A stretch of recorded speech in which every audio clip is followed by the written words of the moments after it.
Hello and welcome to Sports Update on Trust TV. I am Emmanuel Fashimi. Let's begin with this fantastic story. When it comes to cricket in the world and then in the continent of Africa, I think Nigeria is doing its own bit and to see how they can actually get this sport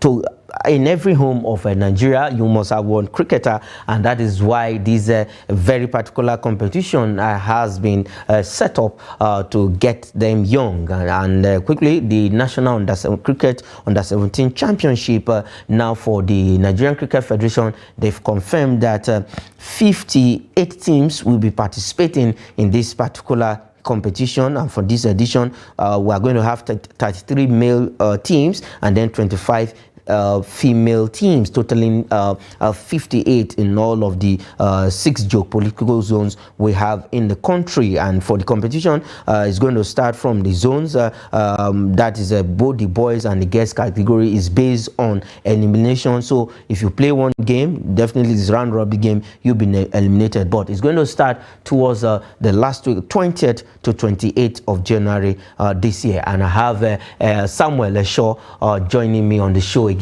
this evening. Samuel Esho, welcome to Sports Updates on Trust TV this lovely evening. I can see you are full of smiles. Yes, thank you very much, Mr. Emmanuel. Okay, now for the Cricket Federation of Nigeria, they have actually put up this tournament under 17, both for girls and the boys. We have 58 teams that will be participating in total. That's 33 for the male, 25 for the girls. I just have this feeling that Nigeria is actually waking up to a lot of things as regards sports, and seeing Nigeria invest into an initiative as this, it's actually encouraging, and I'm happy about it. Okay, you are happy about it. Now, the game of cricket, I don't know if you maybe at some point where you were in secondary school, you had maybe you participated, because I remember in my secondary school days, we used to play cricket very well. That is during PHE, that is physical health education. And that is where we learned some of these individual sports, some of these interesting sports. But you know, in Nigeria, it's football, basketball, yes, and then some other like volleyball also. Yes. But when it comes to cricket, now this tournament has been put together by the Nigerian Cricket Federation. Moving forward, what will you say the Federation should do to sustain this tournament? I would say consistency is the word. Consistency. The more people get to know about a tournament as this, people would want to participate in it.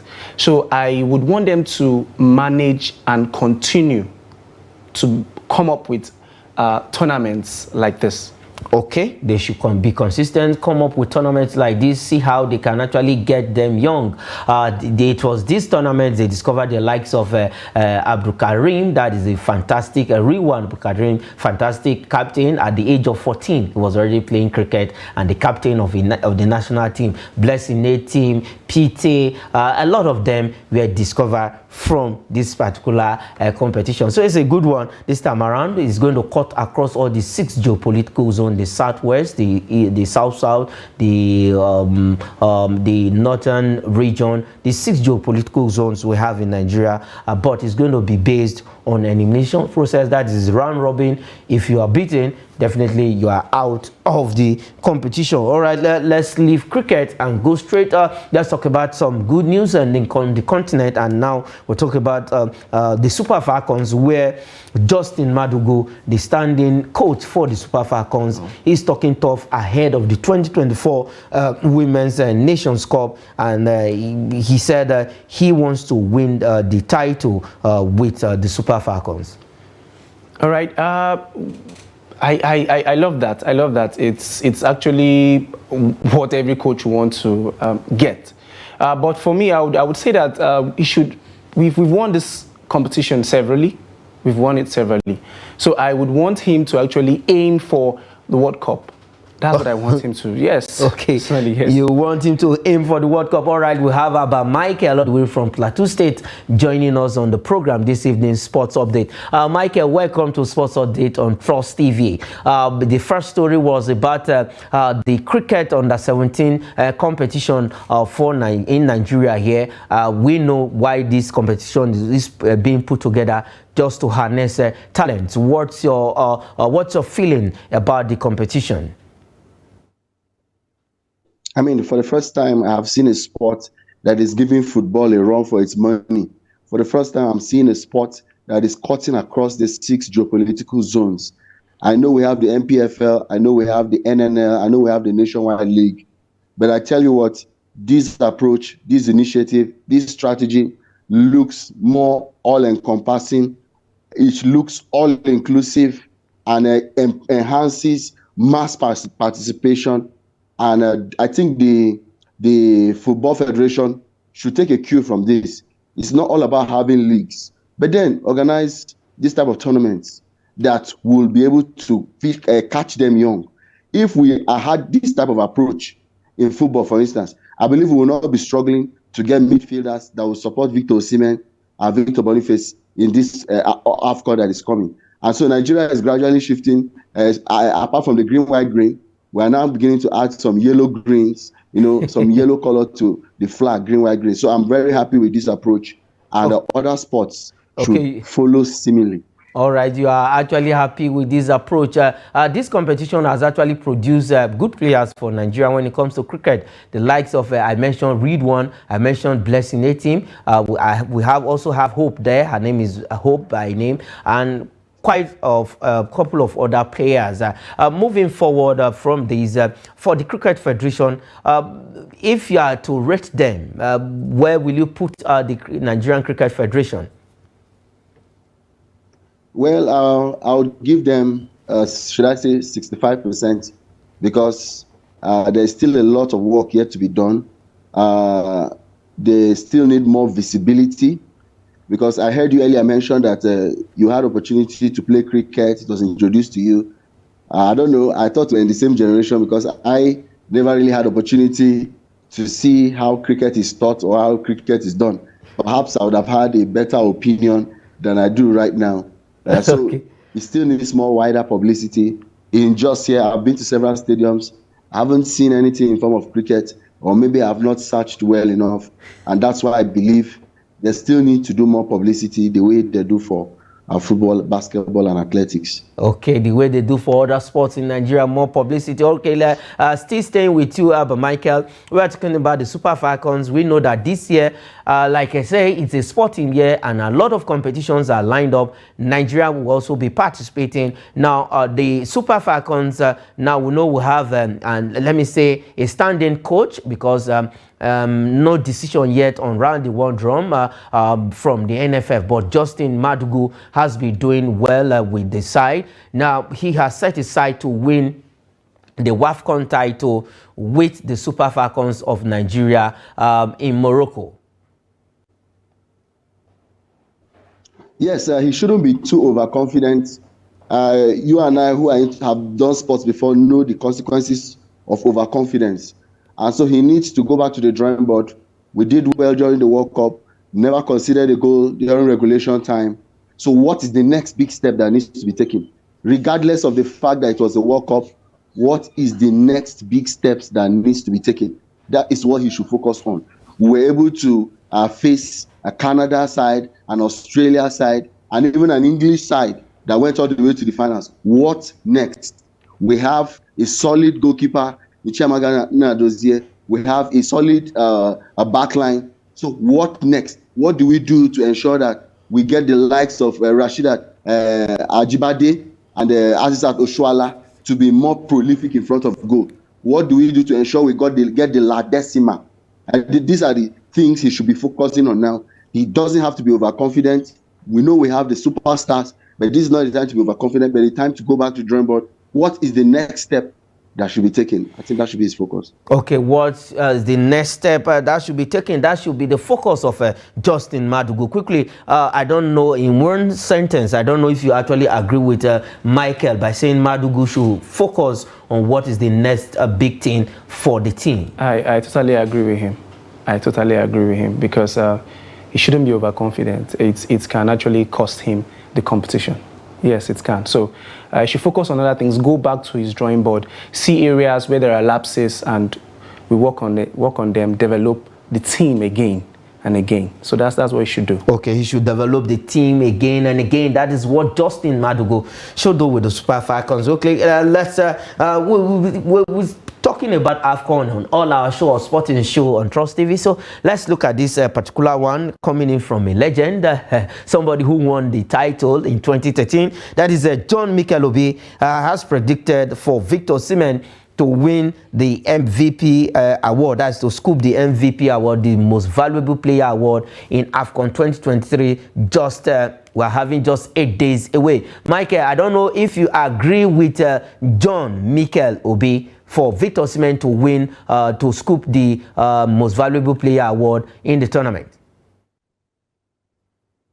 Yes, it's a possibility. He has the talent to replicate the goals. He has the talent to etch his name in the echelon with the likes of Samuel Eto'o, Laurent Turon of Cote d'Ivoire, Rashidi Yekini. These are the legends when it comes to AFCON, 18 goals, 14 goals, 13 goals. So yes, he has what it takes to be part of this. But these people I just mentioned had a midfield that supplied them where we needed a missile to be able to unleash the goalposts. My only fear is I hope our midfield, unfortunately, we don't have him. If the Mikel Obi himself was on this team, I would have agreed with him totally. I don't know the pack of midfielders we have now. I'm not seeing so much creativity. I further went pessimistic when I heard Wilfred Ndidi was even leaving the squad. It even dented my hopes a little bit. And I want Nigerians to please lower their expectations. This Super Eagles crop, we may have the stars, but we probably don't have the team because Pesero has not done enough to ensure that this team synergizes to link up between the midfield and the attack. We have not been able to do a good job in that aspect. I want it to be a pleasant surprise if I see our midfield linking up with the attack. Then I'll agree that Victor Osimhen will come out with MVP and the highest number of goals. But if not, Mikel Obi, I don't know. I don't trust the midfield to supply Victor Osimhen enough, except they surprise me. Okay, I stopped the surprising. Samuel, you are laughing. Is it that what Mikel Obi is saying, as in, from what he's saying, the team cannot really guarantee Victor Osimhen the MVP? Yes, I agree with the last speaker to some extent. Actually, I was majorly looking at the goalkeeping section. I just thought about it myself. I saw the news yesterday that Wilfred Ndidi won't be joining the team due to an injury that he had in his last match. And I was just thinking about who else can actually mount the midfield properly. And without the assistance of these midfielders, you cannot actually do well up front. You should just be like you are not even in the game at all. And looking at Napoli has at least some quality, like Anguissa, Zelinski, yes, from the left-hand side as well. So these guys have actually were instrumental to Osimhen's clinching that highest goal, highest goal scorer. So without doubt, I still see him doing something because of his style of play. He comes in to assist the midfield. Then he gets the ball, then he pushes. It's not like a stagnant kind of attacker that just sits and waits for someone to do the whole job. So I still see Wilfred. Mikel actually has seen something in Osimhen that made him come up with that conclusion. So for me, I would say that there's a possibility. Okay, there's a possibility of Victor Osimhen winning the MVP award in AFCON. 8 days to go. Nigeria will be there. Other countries will be there. Likes of Cote d'Ivoire. We're in the same group with Cote d'Ivoire, Equatorial Guinea, Guinea-Bissau in Group A, and then the Super Eagles. Then in Group B, we have Ghana, Egypt. We have Senegal, the defending champion, also in the AFCON. couple of other countries, and we have Zambia 2012 winners also coming to the AFCON. All right, let's leave Mikel Obi and Victor Osimhen and go straight to Europe, where actions are lined up in the third round of the English FA Cup, and we have games lined up for tonight. And quickly, let's look at the games that are lined up for tonight in the English FA Cup. We have Brentford against Wolverhampton Wanderers, Fulham against Rotterdam United, and Tottenham Hotspur will take on Burnley. Brentford against Wolverhampton, EPL team. Tottenham against Burnley, EPL team. Fulham will be playing a championship team. Now, which game are you looking forward to tonight, Samuel? Personally, I'm looking at Brentford against Wolverhampton Wanderers. Actually, Brentford has had a bad spell over the past few weeks. They've had 5 consecutive losses. I see them bringing in a different gear into their style of play today, and it's going to be a tough one for Wolves, since they would be going to the home side of Brentford. So it's going to be a tough one. I'm seeing a draw. Okay, you have seen a draw, just like what happened between Crystal Palace and Everton last night. For you, Michael, which game are you picking out of the 3? Quickly. Yes, I'm also looking at the same Brentford. I think we have a player from Brentford that is going to the AFCON, if I'm not mistaken. Yes, of course. But then, what I actually want to comment on is that Crystal Palace-Everton game. I don't know, the referees are actually testing the patience of some of these coaches. That red card on Calvin Lewin was truly uncalled for. There was a minimal contact, despite the exaggerated reaction of the player who went down. That's Nathaniel Klein. I still want to believe that the VAR is really, really faulty. Despite the game ended 0-0, 11 and 13 shots on goal, red card to Everton, and then they lost, I think, McNeil, a very key player, due to injury. The Toffees will host the return leg. But my comment is that I am not really, really impressed with the VAR, and it's getting worse every day.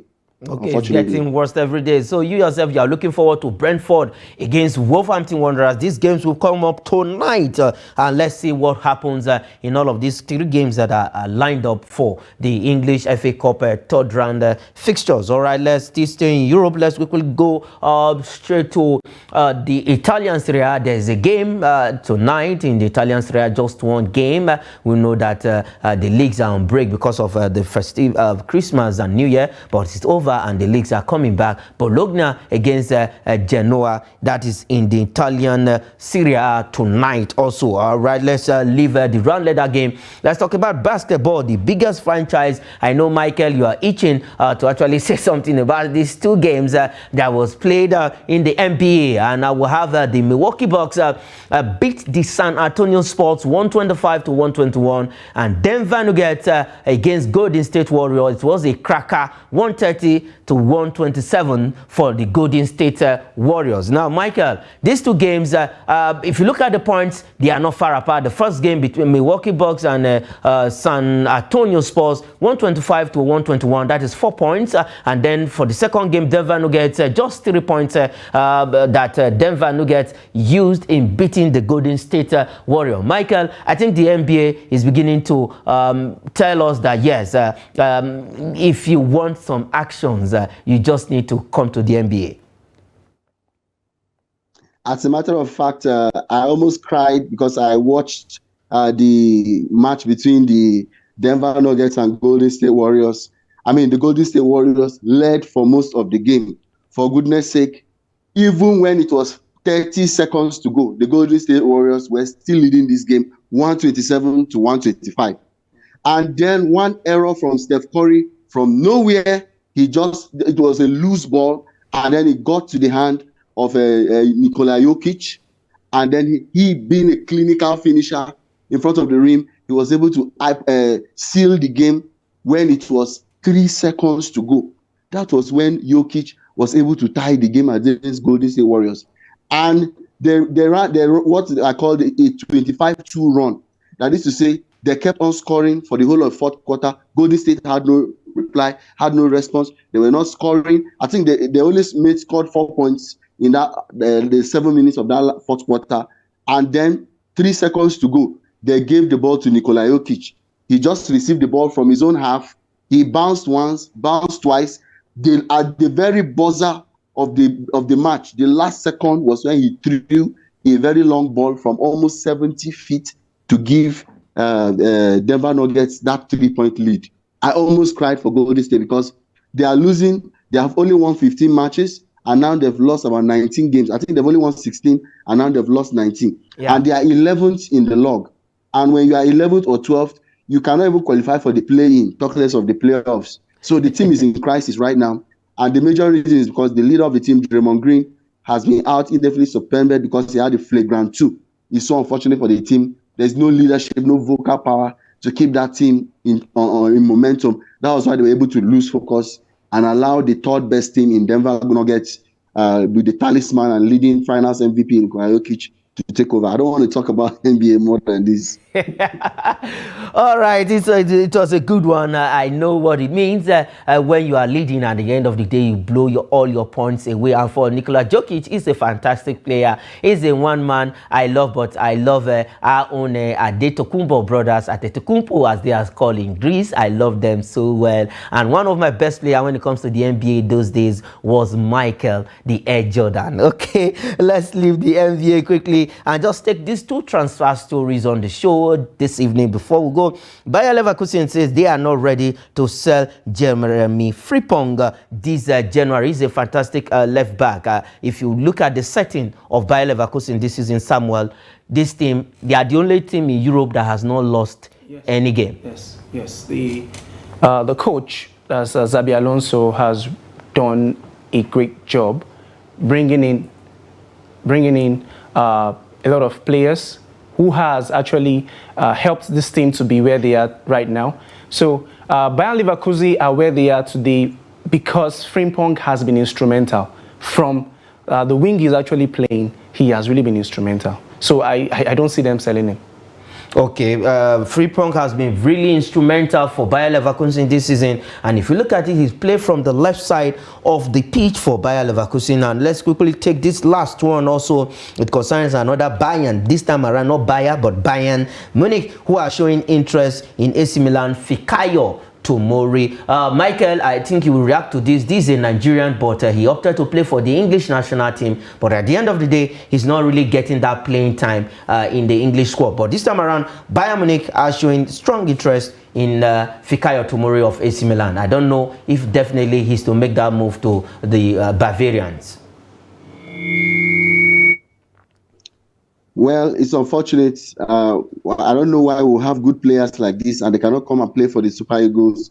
It beats my imagination. When I see even Chelsea have 2 good players, but they are not playing for the Super Eagles. They're opting to play for other countries. Well, Bayern need to catch up with Bayern Leverkusen because Xabi Alonso is doing a great job.